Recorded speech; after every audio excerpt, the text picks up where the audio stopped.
Kami mau makan dari mana? Alam kami sudah rusak habis. Burung-burung di udara, bahkan sampai binatang yang di bawah tanah sudah digusur. Buaya, rusa itu tidak ada lagi. Jadi kamu mau jadi apa? Anggap saja kami sudah mau mati. Masyarakat adat Papua menentang kelanjutan proyek strategis nasional food estate atau lumbung pangan seluas 2 juta hektar di Merauke oleh pemerintahan Prabowo Gibran. 2 juta hektar itu kira-kira 30 kali luas Jakarta atau hampir 4 kali Pulau Bali. PSN di Merauke terbagi menjadi 3. Pertama, proyek pengembangan perkebunan tebu dan bioetanol seluas 500.000 hektar. Kedua, proyek optimalisasi lahan atau OPLAH 100.000 hektar. Ketiga, proyek cetak sawah baru yang dikelola Kementerian Pertahanan dan Kementerian Pertanian dengan lahan seluas 1 juta hektar. Ini bukan kali pertama masyarakat adat Papua menggelar protes menentang proyek itu.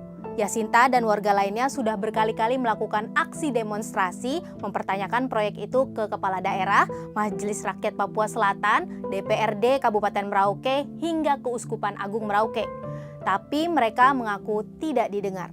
Sekarang kekhawatiran mereka bertambah setelah pada awal Oktober ini pemerintah mengerahkan ribuan tentara untuk membantu proyek itu.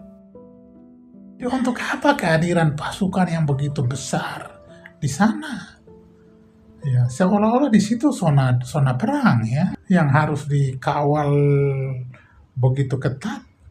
Tetapi kehadiran mereka saja sudah meneror masyarakat itu. Ya, dengan kemana-mana selalu dengan senjata lengkap, pakaian hijau.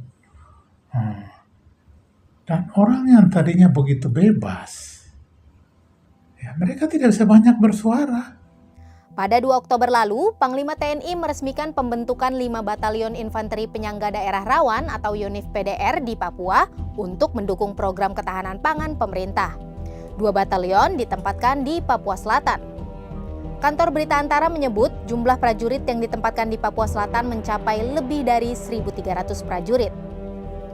Jumlah itu di luar satuan tugas pengamanan yang sebelumnya sudah dibentuk di Bumi Cendrawasih.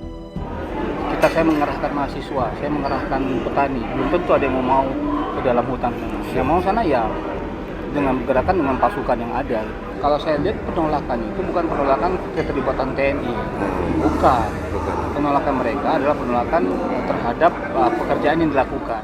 Namun, melihat rekam jejak kekerasan yang dialami warga Papua, peneliti BRIN Cahyo Pamungkas bilang keterlibatan aparat keamanan dalam pengerjaan proyek PSN cenderung akan lebih banyak intimidasi. Dia khawatir pelibatan militer justru akan memperkuat penggusuran berlapis terhadap masyarakat adat. Kalau dulu mungkin saja di zaman Pak Harto dan di zaman SBY ada kepentingan oligarki tetapi tidak sekuat sekarang. Karena sekarang betul-betul negara dikuasai oleh para oligarki sehingga bentuk kolonialisme terhadap masyarakat adat yang masih terstruktur dan ya itu ya didukung oleh aparat keamanan juga. Dan ini kecenderungannya ya kita akan mendisplace ya masyarakat adat dari tempat ekologisnya. Ketika disinggung soal potensi konflik dan kekerasan terhadap warga sipil setelah kehadiran pasukan TNI, Menteri Pertanian selaku salah satu pihak yang memegang proyek ini mengatakan, kenapa sih kita pesimis? Mari kita optimis. Dulu kami kolaborasi TNI, ini kan sudah lama, periode pertama, dulu kami kolaborasi 5 tahun. Yayasan Pusaka Bentala Rakyat mencatat pada November 2023, Menko Perekonomian menambahkan Merauke dalam daftar proyek PSN. Pada Juli 2024, saat Joko Widodo masih menjabat sebagai presiden, dia melakukan penanaman tebu pertama di salah satu lokasi proyek. Pada akhir September, Dewan Pakar Tim Kampanye Nasional atau TKN Prabowo Gibran, Derajat Wibowo, pernah bilang Presiden terpilih Prabowo Subianto akan memindahkan food estate dari Kalimantan ke Merauke. Salah satu alasannya karena tanah Kalimantan dianggap kurang subur. Pada era Presiden Susilo Bambang Yudhoyono, pernah ada proyek serupa yang disebut MIFE atau Merauke Integrated Food and Energy Estate, tetapi dianggap gagal oleh sejumlah pihak. Yayasan Pusaka mencatat sejumlah permasalahan dalam proyek MIFE, mulai dari perampasan lahan, akuisisi lahan, dan konsentrasi penguasaan lahan pada segelintir pemilik modal, eksploitasi buruh, deforestasi, kekeringan, dan bencana ekologi yang berulang dan meluas. Dengan berbagai macam permasalahannya, kamu setuju nggak kalau proyek food estate diteruskan?